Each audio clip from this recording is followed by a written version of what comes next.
meneng.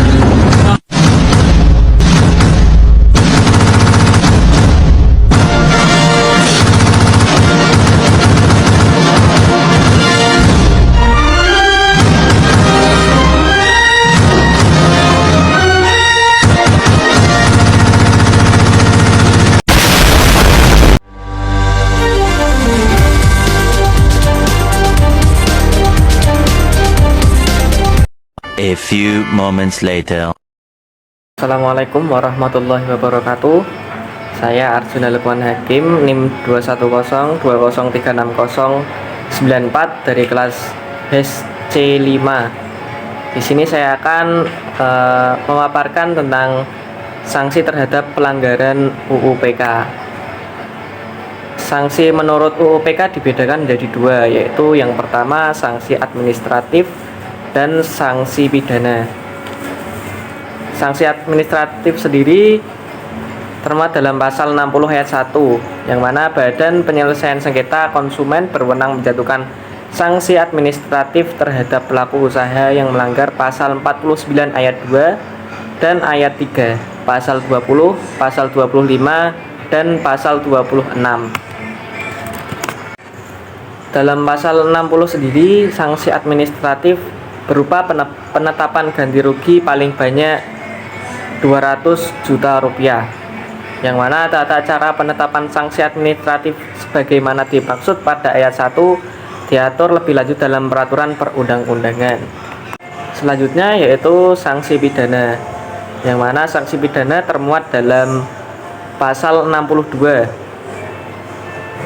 ayat 1. Pelaku usaha yang melanggar ketentuan sebagaimana dimaksud dalam pasal 8, pasal 9, pasal 10, pasal 13 ayat 2, pasal 15, pasal 17 ayat 1 huruf A, huruf B, huruf C, huruf E, ayat 2, dan pasal 18 dipidana dengan pidana penjara paling lama 5 tahun atau pidana denda paling banyak 2 miliar rupiah.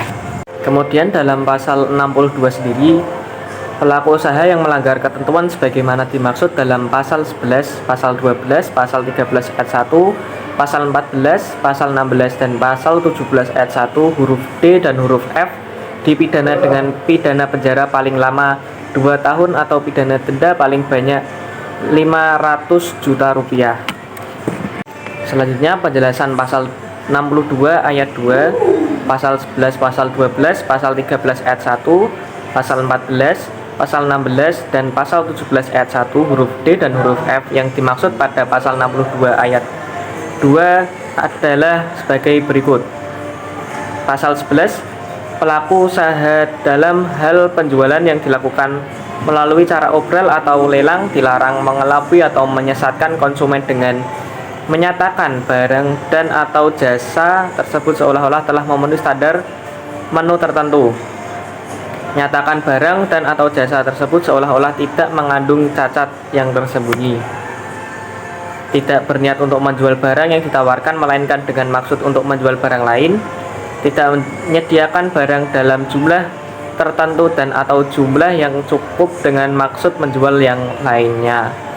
Tidak menyediakan jasa dalam kapasitas tertentu atau dalam jumlah cukup dengan maksud menjual jasa yang lain, menaikkan harga atau tarif barang dan atau jasa sebelum melakukan obral. Kemudian dalam pasal 12, pelaku usaha dilarang menawarkan, mempromosikan atau mengiklankan suatu barang dan atau jasa dengan harga atau tarif khusus dalam waktu dan jumlah tertentu jika pelaku usaha tersebut tidak bermaksud untuk melaksanakan sesuai dengan waktu dan jumlah yang ditawarkan, dipromosikan atau diiklankan. Kemudian dalam pasal 3 ayat 1, pelaku usaha dilarang menawarkan, mempromosikan atau mengiklankan suatu barang dan atau jasa dengan cara menjanjikan pemberian hadiah berupa barang dan atau jasa lainnya secara cuma-cuma dengan maksud tidak memberikan atau memberikan tidak sebagaimana yang dijanjikan. Kemudian dalam pasal 14, pelaku usaha dalam menawarkan barang dan atau jasa yang ditunjuk untuk diperdagangkan dengan memberikan hadiah melalui cara undian dilarang untuk tidak melakukan penarikan hadiah setelah batas waktu yang dijanjikan, mengumumkan hasil tidak melalui media massa, memberikan hadiah tidak sesuai dengan yang dijanjikan, mengganti hadiah yang tidak syarat dengan nilai hadiah yang dijanjikan. Dalam pasal 16, pelaku usaha dalam menawarkan barang dan atau jasa melalui pesanan dilarang untuk tidak menepati pesanan dan atau kesepakatan waktu penyelesaian sesuai dengan yang dijanjikan, tidak menepati janji atas suatu pelayanan dan atau prestasi. Kemudian dalam pasal 17 ayat 1, pelaku usaha periklanan dilarang memproduksi iklan yang tidak memuat informasi mengenai risiko pemakaian barang dan atau jasa, melanggar etika dan atau ketentuan peraturan perundang-undangan mengenai periklanan. Dalam pasal 62 ayat 3, terhadap pelanggaran yang mengakibatkan luka berat, sakit berat, cacat, tetap atau kematian diberlakukan ketentuan pidana yang berlaku. Dalam pasal 63, terhadap sanksi pidana sebagaimana dalam pasal 62 dapat dijatuhkan hukuman tambahan berupa perampasan barang tertentu, pengumuman putusan hakim, pembayaran ganti rugi, dan perintah penggantian kegiatan tertentu yang menyebabkan timbulnya kerugian konsumen, kemudian kewajiban penarikan barang dari peredaran, dan pencabutan izin usaha. Mungkin cukup sekian pemaparan materi mengenai sanksi pelanggaran UU/PK yang dapat saya sampaikan. Kurang lebihnya mohon maaf. Wassalamualaikum warahmatullahi wabarakatuh.